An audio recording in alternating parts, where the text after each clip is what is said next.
So the Black Ops 1 and 2 ports came out, and there's something that's driving me fucking insane. How in the fuck are people hating on this? They always said it was a direct port. They never said it was a remaster or a remake or anything like that. Both games are almost exactly the same way you left them 14 and 16 years ago. Now, with that being said, there is a couple things that are gone, like the theater mode. But to be honest, the theater mode caused so many problems with the cheating that you could use with it and everything like that, being able to just use infections, and next thing you know, everybody had a mod menu. And while they could be fun to use, me personally, I used to have fun with them, set up trick shot lobbies and stuff like that. I had some buddies who would also do the same thing, but whenever it gets into the hands of the wrong people, the mass majority, it ends up just being aimbot, aimbot, aimbot, and people just ruining the experience for everybody. Another thing that is gone is like the ranked mode that was in Black Ops 2. Let's be honest, no one was really playing that, and there was some achievements like the Big Leagues achievement that was tied directly to that. And you know, whenever they shut that down on the older Xbox 360 and PS3 versions of the game, you couldn't get that achievement anymore, making it impossible to 100% Black Ops 2. Some other people are mad that there's no graphics upgrade or any performance upgrade. I've also seen some people say that they're happy that it runs at 60 FPS, but I think a lot of people seem to forget, or maybe weren't there, those games did run at 60 FPS on the older consoles. It wasn't always smooth, but it did run at 60 FPS, but obviously if there was a bunch of people in an area, a lot of explosions, any mass amount of effects, sometimes it would get a little choppy. There is some things that would have been nice to have, like an FOV slider or a 120 FPS mode, but to be honest, you know, looking back at it, that would probably just end up altering your memory of the game, and, you know, this is the exact game that you were playing 14 and 16 years ago. A very small change that I noticed right off the bat was on the PS3 version of the game, you used to shoot with your bumpers, the L1 and R1. But when the PS4 came out, after that, all of the next Call of Duty games, you would shoot with L2 and R2, the triggers. On the PS3 versions of the game, and even the Xbox ones, you could swap to also shoot with your triggers or the bumpers. There was a setting to swap between. It is in Black Ops 1, but that setting is completely missing in the Black Ops 2 port, and I have a very vivid memory of it being there. This isn't a problem for everybody. I have a DualSense Edge, so I can custom bind any control that I want, but it still makes it a little confusing, and now I have to have a permanent profile for that. It'd be much nicer just to have that setting in the game, so I don't have to swap back and forth every time I want to get on Black Ops 2. Because I'm trying to play the game how I remember it, shooting with the bumpers. That just feels right for that game, just like how it feels normal to shoot with the triggers on the newer Call of Duties. Another thing I'm seeing is the pricing, and it just doesn't really make sense to me. This is a perfectly fine price. The game is well worth that, both of them.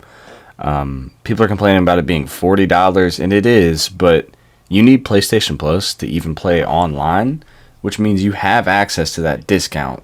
It's 50% off for you already on day one, $20 and an extra $10 for the DLC. That's like, what, $60 total?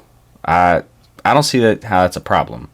And then for Black Ops 2, you get the free bundle with all of the old DLC camos, which gave you reticles, calling cards, and most importantly, the camos. Like, how's that a problem? Some of the performance is a little choppy, and I have noticed a little bit of lag here and there.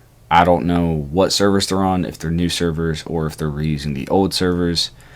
And there is no crossplay, so it is just per console. I would also like to note that Treyarch themselves did not make this port, and instead it was Iron Galaxy Studios who did the port. Hopefully they can release some updates to make the performance a little bit better. I haven't noticed any major frame drops or anything. It's mainly just been with like server side of things and lag. Although I'm not a video game developer, I have no idea what it takes to actually fix that. Some other people are talking about how the movement is too slow and clunky, but the truth is the game is 14 years old. It came out in 2012. it's gonna feel slow compared to the newer Call of Duties, which are more focused on movement.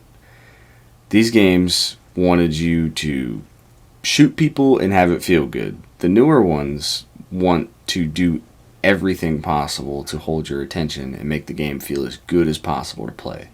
So yes, naturally these games are going to feel slower than the new ones. Other people are talking about best class setups to use, and personally, I think that's the stupidest thing ever. There was never too much of a meta in this game. You can get away with using almost any gun. There are guns that are a little bit better than others, like the MSMC, or some people would even say the Scorpion Evo. But also, everything has a purpose. You know, if you are a faster sniper, you use the ballista. If you're a more slow-paced, sit-back sniper, but get those guaranteed hits, use a DSR.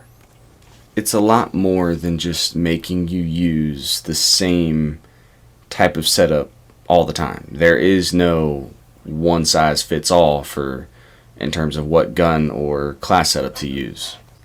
The Pick-10 class system really makes you sit and think about what you're going to run. If you want to run Tac Mask, you can't run Dexterity. You just can't do that. Unless you use a Perk Greed, which is a wild card. You can use the Perk Greed, which gives you another slot, but now you're taking up an extra slot. Now you only have 7 slots to work with. 3 is getting taken up by your primary usually. If you're running a secondary, that in itself is a slot. So you really got to pick and choose what you're going to use. There is no one class fits all type of category. No ARs that have ADS speed, the speed of lightning, and no SMGs that have, the range of a sniper. It's just not how that works. No insane 5 or even 8 attachment builds. You get 2 attachments, 3 at the absolute max. But that's just my take on this whole Black Ops 1 and 2 port, controversy, I guess you could say. I've never really made a video like this. I make, short little funny videos with my friends that I never really put out. And on this channel I usually do car photography stuff, but in the back of my head I've been thinking about doing something like this for a couple months now. Not even just about Call of Duty, just about random life things or stories or, the state of a game or video essays or anything like that. This is just what I've been having a lot of fun with recently, playing these ports. I do think they could have done a better job. There are some features that, we're missing that should be here. I've just been saying for years that if they could port anything over to the newer consoles, this would be the game that I wanted. I might make more videos like this about different games. I actually don't play Call of Duty that much. I've just been really going hard on Black Ops 2 and Black Ops 1, especially with my friends. So, I don't know. We'll see. We'll see if this video happens to do well for some reason. I might keep it up and work on another one. Who knows? This could sit on YouTube for 3 years and get 5 views total. Anyways, that's all I got to say. See ya.